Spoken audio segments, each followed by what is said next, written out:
Muy buenas noches, mis apreciados amigos y hermanos que nos acompañan en esta nueva noche. Soy el pastor Johan Piedrahita, director del Ministerio del Clamor de Medianoche, y nos da mucho gusto poder estar nuevamente con ustedes a través de la red, a través de la televisión y a través de la radio. Estamos transmitiendo para el mundo desde aquí, desde los estudios del Ministerio del Clamor de Medianoche, y queremos continuar con nuestra campaña que comenzamos la noche de ayer. Antes de comenzar, quisiera invitarles para que me acompañen a una pequeña oración. Oramos. Padre nuestro que estás en los cielos, santificado sea tu nombre. Te damos gracias por esta preciosa mañana y en el nombre de Cristo Jesús oramos para que tu dirección sea en este programa, que pueda llegar a muchas almas para que puedan conocer tu mensaje de salvación. En Cristo Jesús lo rogamos y lo agradecemos. Abre nuestro entendimiento. Amén y amén. En nuestra primera entrega veíamos un poco sobre lo que se conoce como el juicio investigador. La mayoría de las personas en nuestros días ignoran que en el tiempo en que vivimos se está llevando a cabo un juicio investigador. Es una verdad sumamente importante que el ser humano debe de comprender plenamente, especialmente en estos días en que vivimos, ¿ok? Hoy vamos a ampliar un poquito el concepto del juicio investigador y vamos a mirar cuándo comenzó este juicio. Aunque no vamos a profundizar demasiado en el punto, en el tiempo en que empezó el juicio, sí vamos a ampliar un poco el concepto del juicio para que lleguemos a conocerlo. Recuerden ustedes que estábamos escudriñando el mensaje de los tres ángeles, ¿ok? Que se encuentra registrado en el libro de Apocalipsis, el capítulo 14, a partir del versículo número 6. Allí nosotros vemos los mensajes de los tres ángeles. Y estábamos escudriñando en nuestra primera entrega el mensaje del primer ángel. Recuerden ustedes que es muy importante que recordemos que tenemos un abogado y que ese abogado está haciéndonos o extendiéndonos una generosa invitación. Ese es el título de nuestra campaña. Esta semana estamos viendo la generosa invitación que Cristo extiende a cada uno de los seres humanos. Porque el Señor dio su sangre por cada uno de nosotros y a través de esa sangre preciosa derramada en la cruz, extiende a cada uno una generosa invitación. Cada uno de nosotros decide si queremos tomar, si queremos apropiarnos de esa invitación o por el contrario queremos desecharla. Para esto entonces se da el proceso del juicio. El proceso del juicio es para darse cuenta si una persona ha tomado la decisión de seguir a Cristo o por el contrario ha tomado la decisión de rechazar esa generosa invitación. Así que esta noche vamos a entrar en nuestro estudio. Ya hemos pedido la dirección de Dios y vamos a mirar cuándo comenzó el juicio investigador. Para adentrarnos en nuestro estudio, vamos a volver a citar nuestra lectura bíblica. Nuestra lectura bíblica está en el libro de Apocalipsis, el capítulo número 14, el versículo 6 y versículo 7, que nos dice de la siguiente manera: vi volar otro ángel en medio del cielo. Noten que este ángel está en medio del cielo y en su mano tiene el evangelio eterno. ¿Con qué fin? Con el fin de predicarlo a los moradores de la tierra, a toda nación, a toda tribu, a toda lengua y a todo pueblo. El objetivo de este ángel, que como decíamos en nuestra presentación de anoche, representa a cada uno de los mensajeros de Dios que se dedican a predicar estas buenas nuevas, que se dedican a invitar al mundo entero al arrepentimiento. El objetivo de este ángel es predicar este evangelio del reino a toda nación, a toda tribu y a toda lengua. Ese es un punto sumamente importante que lo ampliamos y lo explicamos en nuestra presentación pasada. Ahora, la siguiente parte del mensaje del primer ángel nos dice, diciendo en alta voz. El ángel proclama un mensaje en alta voz, lo anuncia de forma fuerte. Y el mensaje que el ángel da es, temed a Dios y dadle gloria. ¿Por qué? Hay un porqué. Hay un porqué el ángel está llamando. Esos mensajeros están llamando a esto. ¿Por qué? Dice, porque la hora de su juicio ha venido. Ahora, es interesante este punto, porque el ángel está llamando la atención a un juicio, ¿ok? Y ese juicio es el juicio de Dios, es un juicio que ha comenzado, ha llegado la hora de su juicio. Y seguido, el ángel llama la atención del mundo entero a adorar. ¿Adorar a quién? A aquel que hizo el cielo, la tierra, el mar y las fuentes de las aguas. Hoy nos vamos a centrar en el juicio y cuándo el ángel mostró o qué tiempo fue el que el ángel señaló como que la hora del juicio de Dios había venido. ¿Ok?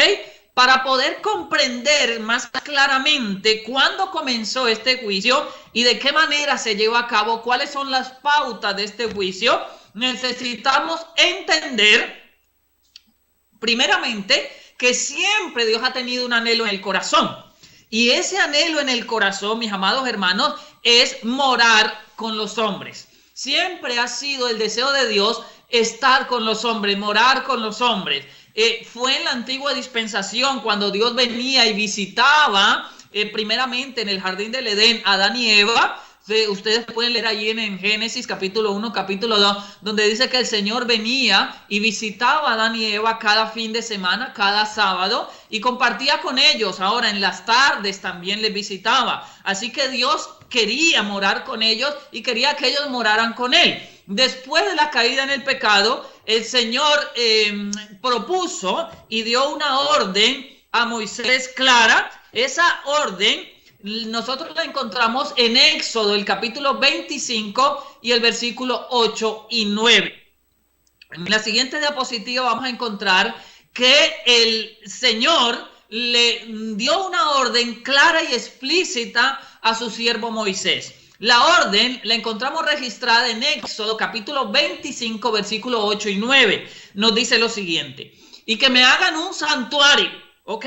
La idea de Dios proyectada a Moisés, la orden de Dios era y que me hagan un santuario.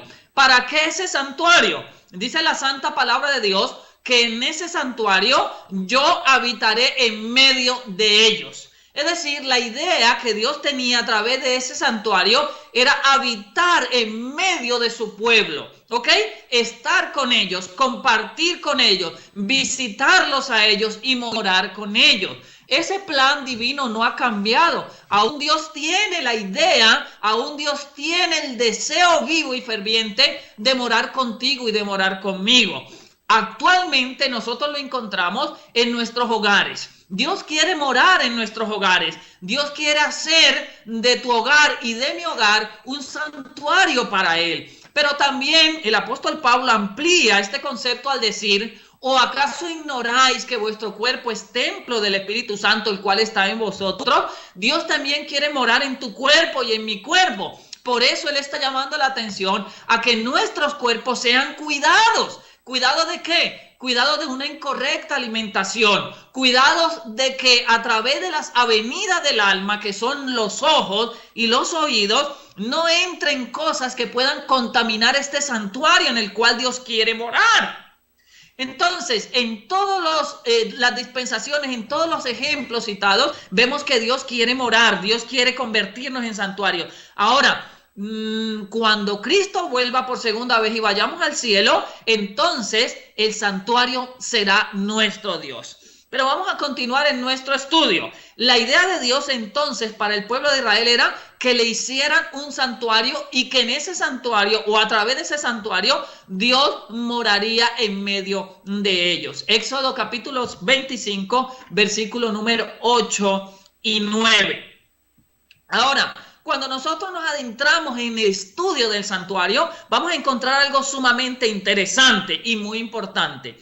En el santuario terrenal, como se conoce esa dispensación o esa orden que Dios dio a Moisés cuando Moisés la cumplió y edificó ese santuario, se conoce como el santuario terrenal. En ese santuario se llevaba a cabo una rutina muy interesante y vamos a mirarla hoy detalladamente, ¿ok? El capítulo 4 del libro de Levítico, a partir del versículo 1, o más exactamente el versículo 1 y el versículo 29 de Levítico capítulo 4, nos amplía lo que en ese santuario se llevaba a cabo o se hacía, ¿ok? Cuando alguien peque, fue la orden de Dios dada a Moisés con respecto a las directrices que habían de llevarse en el santuario terrenal. Dice Dios: cuando alguien peque por inadvertencia contra alguno de los mandamientos del Señor, entonces, noten ustedes que el pecado, por eso el apóstol lo amplía cuando dice, el pecado es transgresión de la ley. ¿Ok?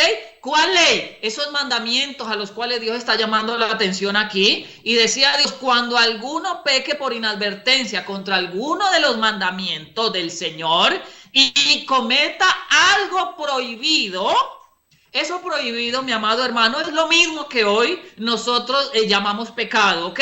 Pecado es transgresión de la ley. Si el pecado no, si la ley no existiera el pecado. Porque la ley es el ayo que me lleva a Cristo, ya que la ley despierta una necesidad en mí. ¿Cuál necesidad es? La necesidad de purificación, la necesidad de limpieza. Y soy limpio de esos pecados o de esa transgresión de la ley a través de la sangre expiatoria que Cristo derramó por ti y por mí en la cruz, donde murió.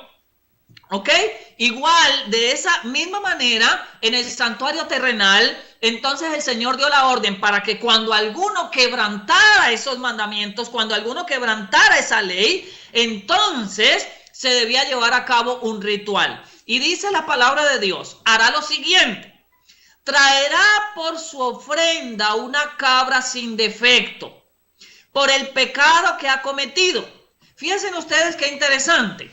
Esa cabra que la persona que había pecado traía para que fuese sacrificada por su pecado, apuntaba a Cristo. Era un símbolo de Cristo, ¿ok? Esa cabra era un símbolo del Cordero de Dios que quita el pecado del mundo. Traerá por su ofrenda una cabra sin defecto, por el pecado que ha cometido. Igual hoy, el pecador, usted y yo, tendríamos que llevar una cabra al santuario terrenal. Pero ese santuario ya no existe. Actualmente Cristo está en el cielo. La sangre expiatoria de Cristo es simbolizada por la sangre de esa cabra que la persona arrepentida llevaba al santuario reconociendo su pecado. Entonces dice el versículo: pondrá su mano sobre la cabeza de la víctima y la degollará en el lugar de los holocaustos. Cada persona en nuestro tiempo debe estar a paz con Dios. ¿Y cómo nos ponemos a paz con Dios? Nos ponemos a paz con Dios cuando confesamos nuestros pecados en el nombre poderoso de nuestro Señor Jesucristo, nuestro único y suficiente Salvador. Invocamos el poder de su preciosa sangre derramada por nosotros en la cruz del Calvario, y la palabra nos dice que sin derramamiento de sangre no hay remisión de pecado. Así que esa sangre derramada por nosotros en la cruz del Calvario es la garantía de que nuestros pecados son limpiados para gloria de nuestro Redentor. Asimismo, el pecador arrepentido debía llevar la cabra y poner su mano sobre la cabeza de la víctima, luego degollar en el lugar de los holocaustos, y esa sangre era la sangre expiatoria que limpiaba de todo pecado a esa persona arrepentida. De la misma manera, hoy en nuestros días, nosotros debemos de confesar nuestros pecados por los méritos sagrados y preciosos de la sangre derramada en la cruz del Calvario de nuestro Salvador y Redentor Jesucristo, quien es garante por su pueblo en este tiempo. Ahora, esto se hacía diariamente, y en nuestra siguiente lámina vamos a ver la dispensación que el sacerdote llevaba diariamente. Diariamente el sacerdote entraba al primer compartimiento, y enseguida en otra laminilla les voy a mostrar en otra imagen cómo estaba dividido el santuario terrenal, ¿ok? Pero en la primera parte, o más bien en la segunda parte del santuario terrenal, el sacerdote entraba diariamente. Diariamente el sacerdote entraba al lugar santo, la segunda parte del santuario terrenal. Entraba en ese primer compartimiento interno, ¿ok? Ahorita lo van a comprender, con el fin de ministrar por los pecados del pueblo. Es decir, el sacerdote entraba con esa sangre expiatoria y la esparcía en el altar del incienso, y entraba con el incienso también, y entonces quemaba el incienso, y esto era un olor grato al Señor, y el Señor entonces perdonaba el pecado. Aunque esto se hacía diariamente, el santuario no era limpiado, es decir, a través de esa sangre y de ese arrepentimiento del pecador, esos pecados se acumulaban en el santuario y permanecían allí durante todo un año. Y esto lo vamos a ver en nuestra próxima lámina.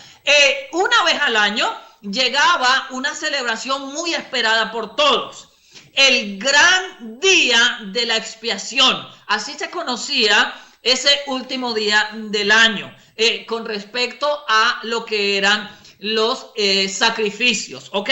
El gran día de expiación. En este día el santuario tenía su propia purificación, es decir, esos pecados se iban acumulando en el santuario terrenal, y el santuario tenía que tener su purificación. Esa purificación nosotros vemos cómo Dios la instruyó en el libro de Levítico, el capítulo 16 y el versículo número 2. En el libro de Levítico, el capítulo 16, versículo 2, encontramos la siguiente orden de parte de Dios. En la siguiente lámina lo podemos ver. Y aquí les quiero proyectar, hermanos queridos y amigos que me están escuchando, cómo era el santuario internamente. En esta laminilla ustedes pueden ver las tres partes del santuario. La primera la encuentran en la parte de afuera. Esta parte se conocía como el atrio, que es donde estaba el altar de los sacrificios y estaba también el lavacro, ¿ok? Internamente, ya en lo que era la casa que componía el santuario terrenal, encontrábamos el lugar santo y seguidamente la tercera parte, que era el lugar santísimo, ¿ok? Allí ustedes lo pueden ver. En el lugar santo estaba la mesa de los panes, estaba también la menorá o el candelero, ¿ok? Y también estaba el altar de incienso. Allí donde ustedes pueden ver en este momento la imagen del sacerdote oficiando. Este era lo que se llevaba a cabo diariamente, ¿ok? Donde él quemaba el incienso para que se diera entonces un perdón de parte de Dios hacia el pecador. La parte interna, que es el tercer compartimiento que ustedes ven allí, se conocía como el lugar santísimo. En el lugar santísimo estaba el arca del pacto. Interno, en el lugar santísimo, según nos dice el libro de Hebreo, se encontraban los 10 mandamientos de Dios. Estaba la vara de Aarón que reverdeció, y también estaba el maná, ¿ok? Pero sobre la tapa, en un lugar que se conocía como propiciatorio, era la tapa del arca, estaban los dos ángeles, y en medio de los dos ángeles descendía la gloria de Dios, la Santa Shekinah, ¿ok? Esa era la presencia del Dios divino. Una vez al año, el sacerdote entraba a este lugar. Noten ustedes lo que dice Levítico 16, versículo 2. El Señor dijo a Moisés: di a tu hermano Aarón que no entre en todo tiempo en el santuario. O sea, Aarón, el sumo sacerdote, no podía entrar todo el tiempo en el santuario, detrás del velo, en el propiciatorio que está sobre el arca. No podía entrar. ¿Por qué? Porque si Aarón entraba un día cualquiera que no fuese el día de expiación, sencillamente Aarón iba a morir. ¿Ok? No era permitido para ningún ser humano entrar en el lugar santísimo del santuario terrenal, sino solamente el día de expiación, el día que se iba a limpiar el santuario de todos los pecados en él acumulados. Levítico 16:34 nos dice: una vez al año se hará la expiación por todos los pecados de los israelitas. ¿Cuántas veces? La palabra de Dios dice, y el Señor dice, una vez al año. Dicho sea de paso, este día de expiación se llevaba a cabo el 10 del mes de Tisri, ¿ok? El 10 del mes de Tisri, que sería en nuestro calendario más o menos como septiembre, octubre, ¿ok? Allí más o menos entre esas dos fechas caería este día de expiación, donde el Señor perdonaba los pecados y limpiaba el santuario. Recuerden ustedes que estamos estudiando el santuario. Este se conocía como el momento de la reconciliación. En la siguiente lámina vamos a ver Levítico 16, 29 y 30. Noten la instrucción que Dios da a través de Levítico 16, 29 y 30. Dice así: el 10º día, como les decía hace un momento, el día 10 del mes séptimo, el mes de Tibri, os humillaréis a vosotros mismos y no haréis ningún trabajo. La instrucción de Dios para el pueblo de Israel en ese día de perdón, en ese día de expiación, era que el pueblo debía permanecer humillándose a sí mismo y no debía hacer ningún trabajo, ¿ok? Además sigue diciendo: porque en este día se hará expiación por vosotros para purificaros, y quedaréis purificados de todos vuestros pecados delante del Eterno. Levítico 16, 29 y 30. Entonces, en ese día de expiación, todos los pecados acumulados durante el año en el santuario terrenal eran limpiados, ¿ok? En nuestra siguiente lámina vamos a encontrar que el santuario terrenal, ese santuario precioso, esa dispensación que Dios mostró a su pueblo, era una copia del celestial, donde Cristo ahora, nuestro sumo sacerdote, está intercediendo con su preciosa sangre por nosotros. Y usted dice: pastor, pero ¿y en dónde encontramos esto en la Biblia? Pues muy sencillo. Por ejemplo, el libro de Hebreos, el capítulo 9, todo el libro de Hebreos nos muestra la realidad del santuario celestial, y es una realidad hermosa que nosotros hacemos muy bien en estudiar, porque a través de él y algunos otros que vamos a mencionar hoy, nos vamos a dar cuenta dónde está Cristo hoy en el cielo y qué está haciendo Cristo en el cielo, ¿ok? Hebreos capítulo 9 verso 24 dice: porque Cristo no entró en el santuario hecho por manos de hombre, que era solamente copia del santuario verdadero, sino que entró en el mismo cielo, donde ahora se presenta por nosotros ante Dios. Fíjense qué interesante este versículo, y qué profundo, por cierto. Dice la palabra de Dios que Cristo no entró en el santuario hecho por mano de hombre, ¿ok? Así que Cristo no entró al santuario terrenal, sino que ese santuario terrenal era una copia.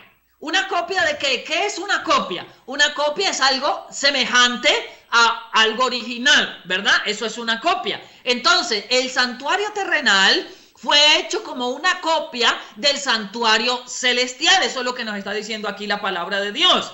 Ahora, en ese santuario celestial entró Cristo, ¿ok? Y allí, conforme a la dispensación antigua, Cristo se presenta por nosotros ante Dios. Es decir, así como el sumo sacerdote en la dispensación mosaica se presentaba por el hombre, intercediendo por esos pecados, así también Cristo hoy se presenta por nosotros, intercediendo por nuestros pecados.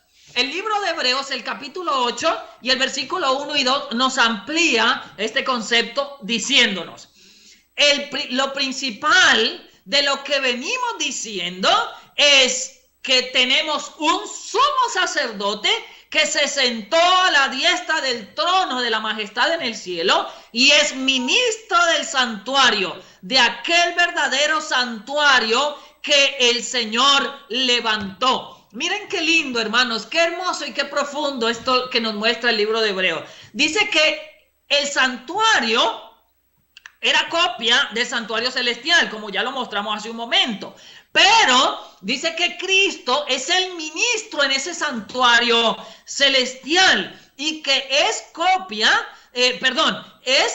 Cristo está en el verdadero santuario que el Eterno levantó y no el hombre. El santuario terrenal fue levantado por el hombre, pero el santuario celestial que está en el cielo no fue levantado por el hombre, sino que nos dice aquí el libro de Hebreos que fue diseñado por Dios, fue hecho por Dios. Cuando Cristo murió en la cruz del Calvario y resucitó y fue llevado al cielo, como nos muestra el libro de los Hechos, el capítulo 1, Cristo entró al lugar santísimo, para interceder por nuestros pecados, ¿ok? Y allí se da la primer dispensación en el santuario celestial. Cristo entra para hacer expiación por el pecado de cada ser humano en ese tiempo. Pero recuerden ustedes que la profecía, en la siguiente lámina lo vemos, Daniel capítulo 8, versículo 13 y 14, nos señala algo interesante. Vamos al libro de Daniel, el capítulo 8, el versículo 13 y 14, donde encontramos una referencia importantísima al santuario celestial. Cuando Daniel le preguntó al ángel, recuerden que lo estuvimos estudiando en la noche anterior, Daniel le preguntó al ángel, ¿hasta cuándo durará la visión? ¿Hasta cuándo será pisoteado y hollada la verdad? El ángel respondió en Daniel 8, 13 y 14, hasta 2300 días o tardes y mañanas, que simboliza un día, y luego el santuario será purificado. Eso fue lo que el ángel le mostró a Daniel. Vamos a abrir allí nuestras Biblias un momento para ampliar un poquito el concepto. Daniel, capítulo 8, versículo número 13. Dice allí, y oía un santo que hablaba, y a otro de los santos que dijo a aquel que hablaba, ¿hasta cuándo durará la visión del continuo y la prevaricación asoladora que pone el santuario y el ejército para ser hollados, o sea, para ser pisoteados? Daniel tenía una preocupación grande en su corazón, y era que él no entendía hasta cuándo iba a durar este ataque a la verdad. Cuando Cristo sube al cielo, volvemos nuevamente a este punto, él encomienda la predicación del evangelio a sus apóstoles, les da a ellos la orden para que ese precioso evangelio sea predicado a toda nación, a toda tribu y a toda lengua. Pero el diablo contraatacó y desarrolló lo que se conoce aquí en el libro de Daniel como el cuerno pequeño. Un poder usurpador que se levantaría de la sombra de la hueste satánica y trataría de adueñarse de cosas que no le era permitido adueñarse. Allí ustedes pueden leer, en el versículo 12 dice, y el ejército le fue entregado a causa de la prevaricación sobre el continuo, y echó por tierra la verdad. Ese poder usurpador, identificado aquí como el cuerno pequeño, echó por tierra la verdad que Dios había dado a sus apóstoles. Si nosotros vamos a la historia para identificar a quién me apunta este cuerno pequeño, vamos a encontrar que nos muestra, nos señala el desarrollo de la apostasía, tal cual el apóstol Pablo lo mostró en 2 Tesalonicenses. Vamos un momento allí a 2 de Tesalonicenses. Esto no está en nuestra presentación, pero es muy importante que nosotros lo leamos para que podamos comprenderlo. En 2 Tesalonicenses el apóstol Pablo apunta y advierte contra este desarrollo. Miren lo que dice el versículo 3. Nadie os engañe en ninguna manera, porque no vendrá sin que antes venga la apostasía y sea revelado el hombre de pecado, el hijo de perdición, el cual se opone y se exalta contra todo lo que se llama Dios o es adorado, tanto que como Dios se sienta en el templo de Dios, haciéndose pasar por Dios. Ese poder identificado a través de la historia de la profecía como el sistema papal, ¿ok? El sistema católico papal ha usurpado la verdad de Dios y se ha granjeado la gracia y la grandeza de nuestro Dios y ha pretendido cambiar los mandamientos de Dios. Algo que no le fue permitido, que no le es permitido a nadie, porque Cristo dijo a través de su palabra, ni una jota, ni una tilde de la ley pasará. Así que Daniel tiene esta preocupación y volvemos al libro de Daniel y pregunta al ángel, ¿hasta cuándo? ¿Hasta cuándo durará esta visión? A lo que el ángel responde en el versículo 14, y él me dijo, hasta 2300 días, entonces el santuario será purificado. Daniel 8:14. Mis amados hermanos, esto nos abre un marco intenso, amigos queridos, para una de las profecías de tiempo más importantes de toda la historia, ¿ok?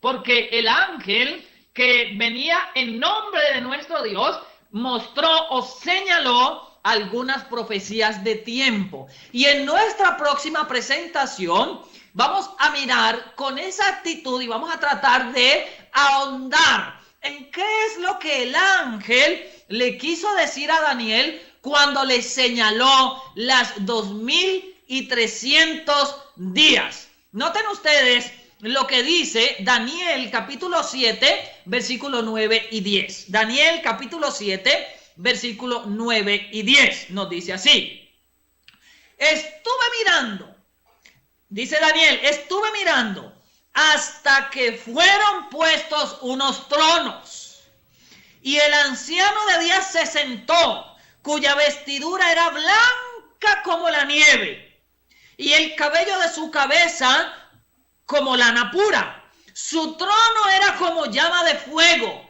y sus ruedas como fuego ardiente. Un río de fuego procedía y salía de delante de él. Millares de millares le servían, y millones de millones asistían delante de él. El juez se sentó y los libros fueron abiertos. Noten ustedes que la connotación que nos dan estos dos pasajes es exactamente la de un juicio, ¿ok? Quiere decir entonces que el día de expiación, el juicio investigador, comienza a partir de la fecha, o comenzó a partir de la fecha que el ángel le mostró a Daniel cuando le dijo hasta 2300 días, y luego el santuario será purificado. Y yo me quiero adelantar a nuestro siguiente tema y decirles que este juicio investigador, este acto de borrar los pecados, comenzó en el año 1844 de nuestra era cristiana.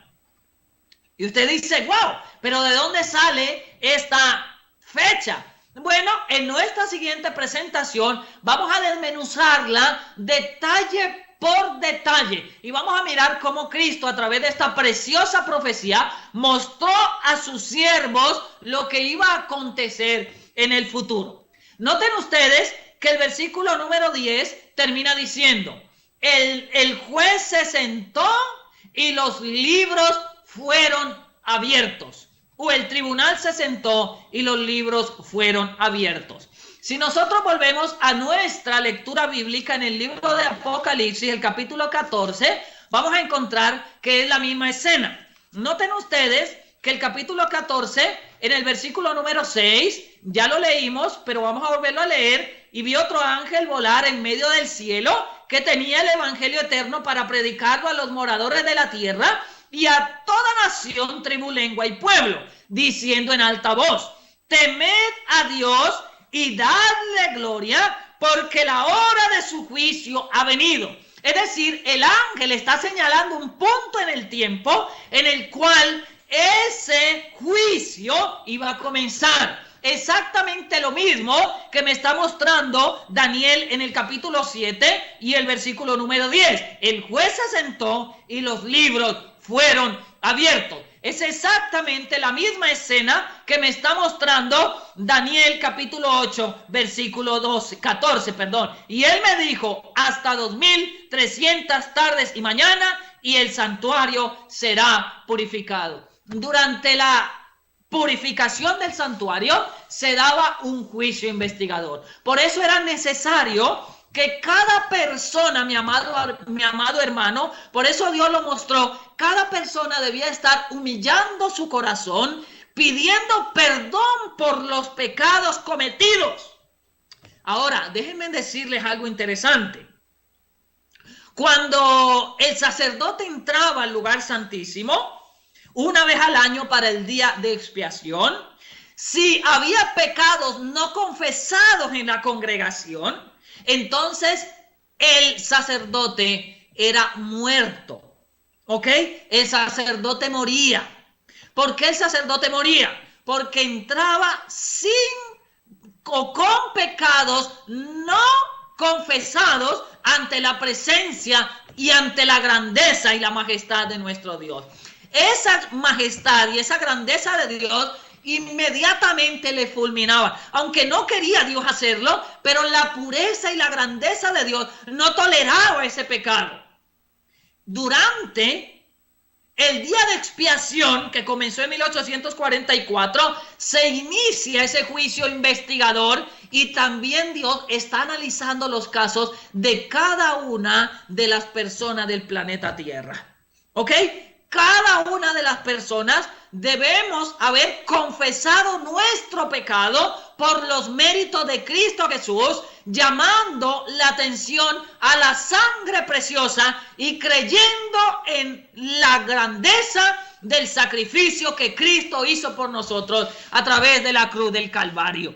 Mi amado hermano, la generosa invitación de Cristo hoy que te extiende a ti es a que aceptes esos hermosos méritos que Cristo hizo a través del sacrificio hecho por ti y por mí en la cruz del Calvario. Y que cuando tu nombre sea llevado al análisis en el juicio investigador por los méritos de Cristo, delante de tu nombre se pueda colocar o se pueda leer: perdonado por la sangre preciosa de Cristo, nuestro Redentor y nuestro Salvador.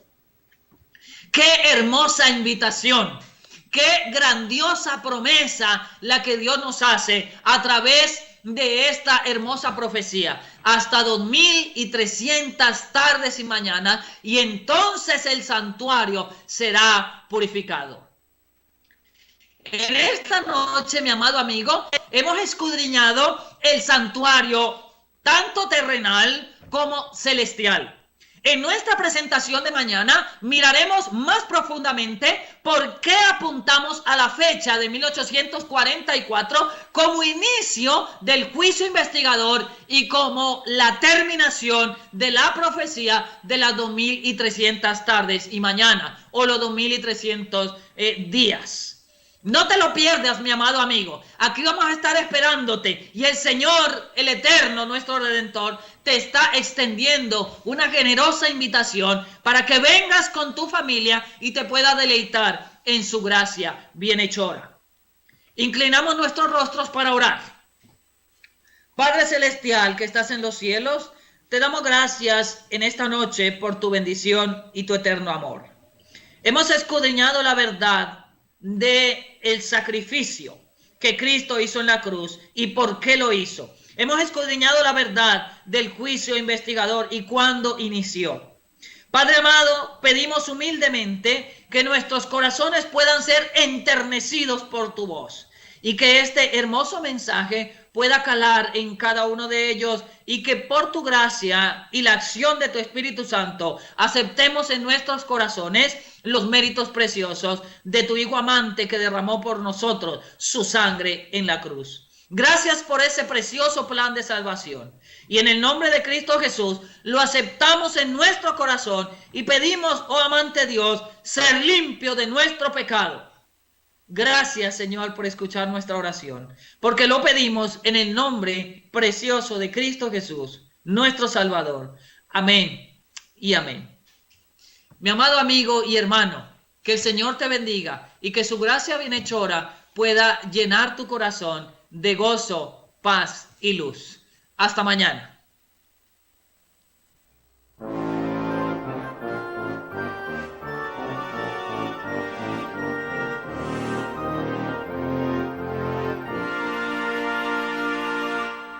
Contemplé la gloria del regreso de mi Salvador, que a su paso va pisando el lagar del detractor, con su espada refulgente como gran conquistador, avanza vencedor. Gloria, gloria, aleluya, gloria,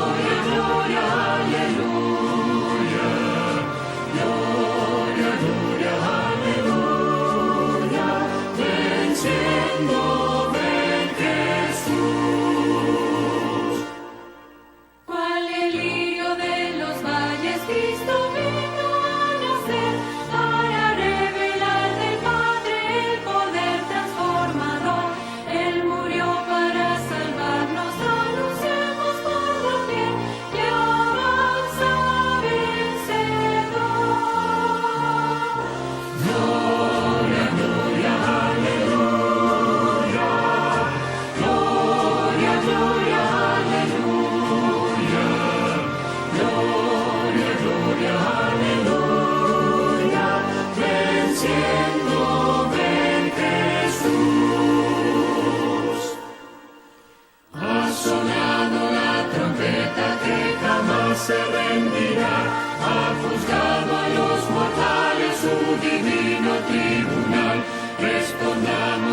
esta